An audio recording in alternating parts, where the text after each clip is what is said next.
Point. Natasha Spaulding comes back in for Brianne Gallant, the libero. She goes and has a seat. So we're getting into the crucial part of this game, and mistakes will determine who wins and who loses. Very much so in this stretch. Drops it to the libero. There's Adrian. Ball's still alive. Great save by Visick. It's going to be 4 hits. I'm not sure why he called that. I think it was because she was off the sport court. But I thought she had, it's like the NFL rules. You've got to have college rules. You have to have 1 foot in. Amelia Grail with the serve for the green. Off the blockers is the attack. Here comes Walensky. Monkhouse dumps it over for the purple.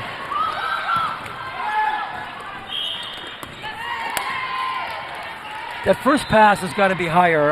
Kira Adams did a really nice job of defense there, but Visick was playing defense first, and so she just didn't have the time to get in. I guess her only chance was to bump that ball.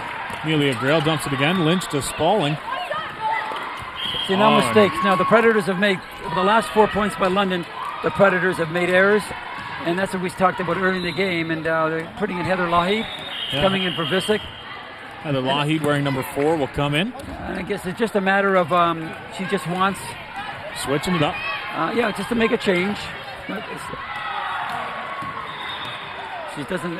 Spaulding going over and talking to the ref right now, or the official. She should be in 5 right now. That means Spaulding should be.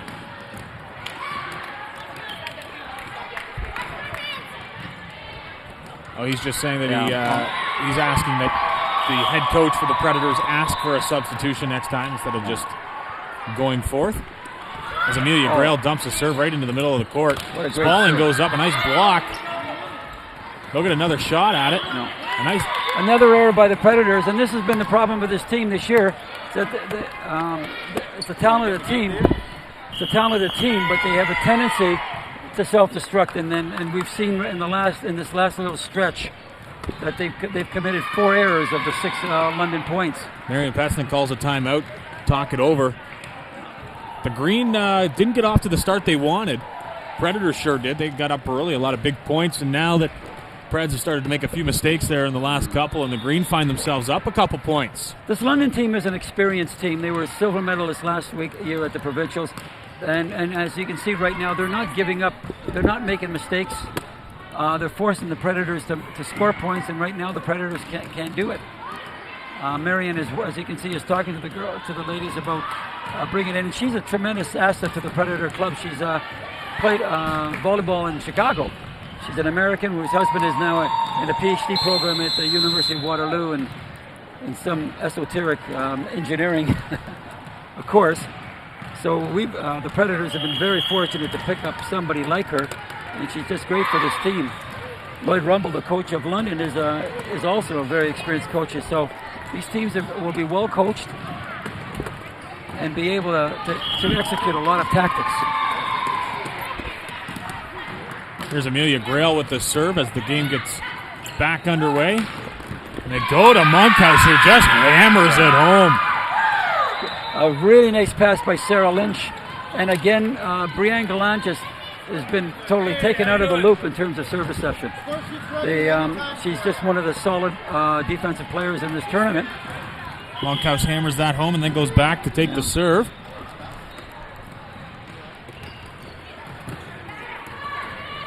There's Grail.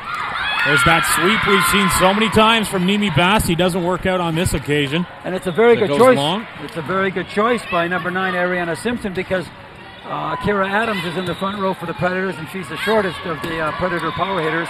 Terrific all-around player, but she just doesn't have the size. Monkhouse with her second serve. Into the net. And they hand her right back. Got to eliminate those mistakes if you're the black and purple Kitchener-Waterloo Predators. Okay, we'll just see where Nimi serves the ball right now. Nimi Bassey back serving, 14 in green. Sarah Lynch is making a nice job. Spaulding dumps her over. That was a poorly run step around. There's Kira Adams, puts it over. Nice dig by Grail. Lodged it up to Walensky there. She put it through the blockers. Nice attack by Walensky. Forest City just seems to be inexorable. They just coming at all the time. They're hitting at them, and they're not making any mistakes. And the score reflects that work ethic. Sarah Lynch is passing great. Spalling on the sweep off the blocks, and they can't dig it. Goes off the hand of Monkhouse and hits the dirt. That was great. Great anticipation by number 16, Sarah James. She read that. She went with Spalling all the way, and the ball was set too tight to the net. Great job by Forest City. There's Lynch with the initial bump off the block. They do get the initial touch from Walensky, but it goes long out. Preds will get the point on that one and get the serve back. A very important point for the Kitchener-Waterloo Predators. But they have to go one at a time right now, don't they? It's good to keep that serve. Oh, great pass by Grail. Walensky has just been eating up the Predators on that from that power position. They love setting her from the power position, obviously. From what I can see, Forest City has no passengers right now. They're all doing the job, and the Predators just can't seem to find any place to score. Should see some new faces from both teams in the second set. The Green love to dump in about 3 or 4 new people as that one gets through the blockers. Sarah Lynch with a nice attack there for the Predators to get that point right back. And that's where you need to set Sarah. She's a tall hitter. Ball was set out to the antenna and off the net, and she was able to go around the block. They're Spalling with the serve. Nicely done. Dumps that one into Libero. This one will go up to Lynch again. She puts it down the line. It comes back, and they all stand around. You mentioned it before there, Russ, about not calling for help that throws the team off. I think everyone else has to get into it, and there was a lot of help being called there. Nobody knew who wanted the first ball. So they'll put in the Libero for Spalling in the backcourt. There's Lynch again, down the line. Good call by the Preds. Match point. Or set point, sorry. London looks focused. They know they have a job to do, and right now they're just doing it. They're tremendously consistent from what I've been able to see. Nice pass again. Off the block and hits the dirt. It's Litwinick that gives the Forest City Green the first set win, 25-18 over the Kitchener-Waterloo Predators. And you mentioned it, Russ, of how the mindset and how well that Forest City Green team was playing. Normally, their head coach, Lloyd Rumble, a very talkative coach out there on the sideline, telling his players where he wants them to go, what to do. We didn't hear a lot from Lloyd at all that set. It'll be interesting to see what his second game lineup is, because that lineup played extremely well.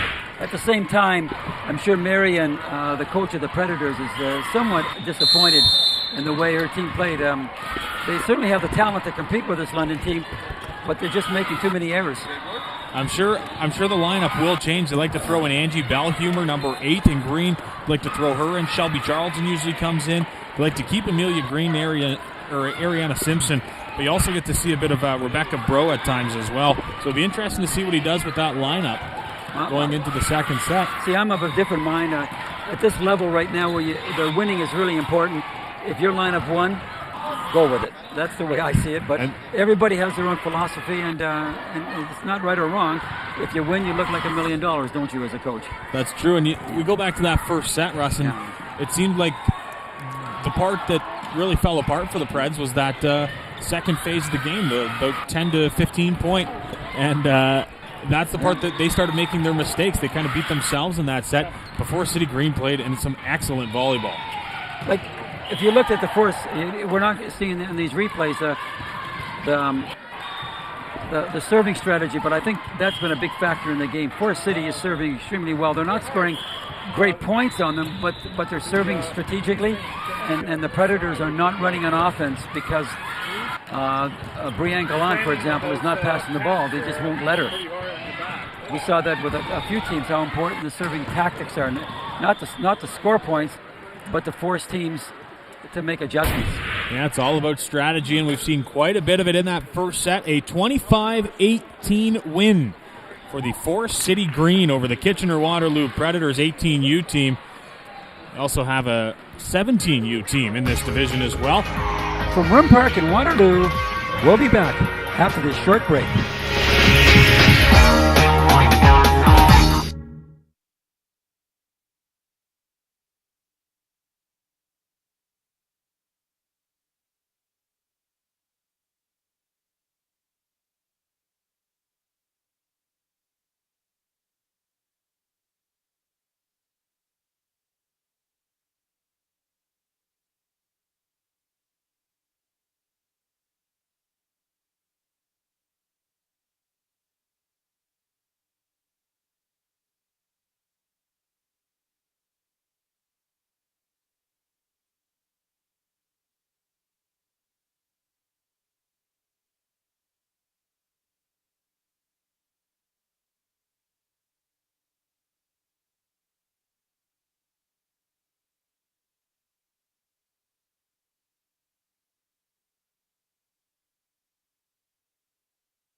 This is the Ontario Volleyball Championships from Rim Park in Waterloo. I'm Chris Pope along with Russ Woloshin. Thank you very much for joining us on Rogers TV. Well, we're seeing right now that the London team is fairly relaxed on the screen. I'm saying that he'll go with pretty well the same lineup, and you thinking he's going to make some changes. I think there will be changes at one point of the second set. It'll be interesting to see what he starts with. Let's take a look. We got Caroline Walensky back, 13. Rebecca Bro, we talked about her. She'll be starting the game, and we will see Angie Bellhumer. Ariana Simpson will continue to play. The libero, Emily Varga, will still be in there. And I think the right side player is new, too. Yeah, Shelby Charlton. Yeah. Oh, that's the middle player. Along with, I believe they still have Nimi Bassi in as well. Yeah, I think Nimi and Charlton will be the middle players. So there's one change. I think James is not playing this game. Bellhammer's in. And I see Laura Litwinick is not on the court, so that means right here. That means Rebecca Bro, number 13, is on the court. Yes, there she is in the front row. And you're right. There's 3 new players. 3 new players for Kitchener. We have same lineup. It's the same, That finished the game. The only difference is Lougheed is setting the ball instead of just Visick. But other than that, it's the same lineup. But just because they make changes does not necessarily mean it's a weakness. It's obviously the Rumble has practiced, has worked that it's interchangeable parts. Caroline Walensky will get things started in the second set with a serve for the Forest City Green. As Lynch goes up for the attack, puts it into the net, and the Green take the first point of the second set. Walensky's had a very good tournament, Russ, so far, and a very good first set. As she takes her second serve.